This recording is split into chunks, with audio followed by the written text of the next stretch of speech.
Presented by Preeti Films. प्रेम से बोला हंस वाहिनी की। दीनानाथ पूजा करी माई के हो। प्रीति फिल्म्स रिकॉर्डिंग स्टूडियो चिरैया। चरणों में शीशा झुकाई के हो। आज मीरपुर में पंडाल सजेगा, सुना भक्ति के गाना बजेगा, सुना भक्ति के गाना बजेगा। आज मीरपुर में पंडाल सजेगा, सुना भक्ति के गाना बजेगा।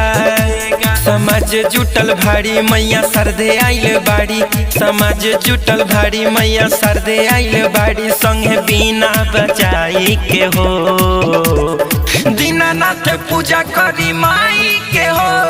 चरणों में शीशा झुकाई के हो, दीनानाथ पूजा करी माई के हो। चरणों में शीशा झुकाई के हो, चरणों में शीशा झुकाई के हो, चरणों में शीशा झुकाई के हो। साथे में बानी उमा शंकर कुमोद हो, राजकिशोर भाई और सुबोध हो।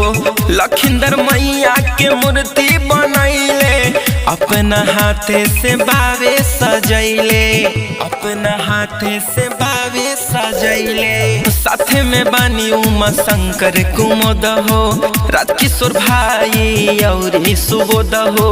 लखिंदर मैया के मूर्ति बनैले, अपना हाथे से बावे सजैले, बावे सजैले। डीजे बाजी सारी रात सब जोड़ी के हाथ, डीजे बाजी सारी रात सब जोड़ी के हाथ। औरी पंडित बुलाई के हो, दीनानाथ पूजा करी माई के हो। चरणों में शीशा झुकाई के हो, दीनानाथ पूजा करी माई के हो। चरणों में शीशा झुकाई के हो। प्रीति फिल्म्स रिकॉर्डिंग स्टूडियो चिरैया। दीनानाथ पूजा करी माई के हो, चरणों में शीशा झुकाई के हो।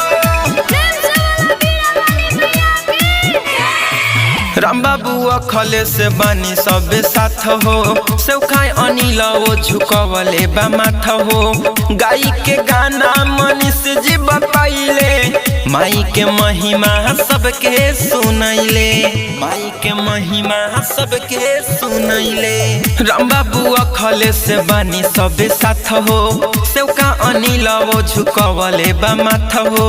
गाई के गाना मनीष जी बताइले, माई के महिमा सबके सुनैले, सबके सुनैले। माली फूल माला लाई आजू काला सा सजाई, माली फूल माला लाई आजू काला सा सजाई। सुन अलख जगाई के हो, दीनानाथ पूजा करी माई के हो। चरणों में शीशा झुकाई के हो, दीनानाथ पूजा करी माई के हो। चरणों में शीशा झुकाई के हो। प्रीति फिल्म्स रिकॉर्डिंग स्टूडियो चिरैया।